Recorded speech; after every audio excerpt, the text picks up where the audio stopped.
নমস্কার, ভালোবেসে ভালোবাসার আরেকটি ব্লগে সবাইকে অনেক স্বাগত জানাই। রবিবার মানেই আগেই বলেছি আমাদের কাছে একটা আলাদা দিন। তো সেই রবিবার দিন আমরা ঠিক করি সকাল থেকে রাত পর্যন্ত যতক্ষণ আর কি থাকা যায় আজকে বাইরেই থাকবো, বাইরেই লাঞ্চ, বাইরেই ডিনার, সব কিছু বাইরেই করবো। তো সেই মতো সকালে ব্রেকফাস্ট করে স্নান টান সেরে আমরা বেরিয়ে পড়েছিলাম। তারপর আমরা প্রথমেই চলে গেছিলাম পেট পূজা।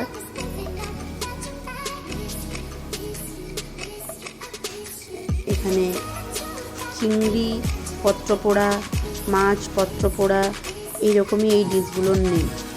তো প্রথমে আমরা সেইগুলো নিয়ে নিয়েছিলাম, ট্রাই করেছিলাম। পুরো দিনটাই বাইরে কিছু না কিছু খাচ্ছিলাম, তাই সেইভাবে লাঞ্চ মানে পুরো ভাত থেকে নিয়ে শুরু করে সব কিছু সেইভাবে আমরা খাইনি। যখন যেটা খেতে ইচ্ছে করেছিল তখন সেইভাবেই খেয়েছিলাম। তারপর আমরা চলে গেছিলাম এখানে সায়েন্স মিউজিয়ামে। এখানে এক গ্যালাক্সি নিয়ে কিছু জিনিস দেখানো হয়, ওই জাস্ট তারামণ্ডলের মতো, আমাদের দিকে যেমন তারামণ্ডল নিয়ে দেখায় এখানেও সেই রকম। তো এখানে আমরা চলে গেছিলাম, টিকিট কাউন্টার থেকে টিকিট কালেক্ট করে নিয়ে তারপরে এই যে লম্বা লাইনে আমরা দাঁড়িয়ে গেছি। তো বাচ্চাদের তো ধৈর্য নেই, আমরা লাইনে ছিলাম, ওরা এইদিকে ওদিক ছোটাছুটি করছিল। তারপর আমরা চলে আসি আবার এসপ্ল্যানেডে। এখানে বাচ্চাদের ভীষণ পছন্দের জায়গা এটা, কারণ এখানে এই গেম জোনটি করা আছে। প্রচুর গেম খেলা যায় এখানে।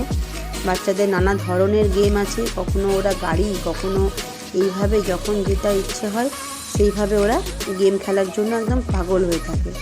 কারণ আমাদের মতো ছোটোবেলা নয়, তো বিকেল হলো মানে বেরিয়ে গেলাম সবাই মিলে মাঠে গিয়ে খেললাম, সেভাবে নয়। ওই জন্য এখানে ওরা মাঝে মধ্যেই গেম জোনটি যেতে খুব পছন্দ করে। আর সেদিন রবিবারও ছিল, তাই অনেকক্ষণ গেম জোনে কাটিয়ে তারপর আমরা চলে আসি রাতের ডিনার করতে। তো এই ধোঁয়া ওড়া খাবারটি আমাদের খুব পছন্দের সবার। এই সিজলারটি খেতে আমাদের সবাই খুব পছন্দ করে, কখনো রাইসের ওপর, কখনো চাউমিনের ওপর। তো সেদিন আমরা রাতে সকাল থেকে টুকটাক খেয়েছিলাম, সেভাবে কিছু খাইনি বলে আমরা দু ধরনেরই অর্ডার করেছিলাম। চাউমিনের উপরেও অর্ডার করেছিলাম আর রাইসের উপরেও অর্ডার করেছিলাম। আর আমার ছোটোটির একটু বার্গার খেতে ভালো লাগে, সেই জন্য ও বার্গার নিয়েছিল। তো এইভাবেই আমরা সবাই মিলে রাতের ডিনারটাও করি। তারপর চলে যাই আইসক্রিমের ওখানে। আইসক্রিমের ওখানে গিয়ে আমরা প্রথমেই আইসক্রিম অর্ডার করেছিলাম, আর আমাকে নিয়ে ওদের একটু মজা করতে ভালো লাগে, তাই এটা আমি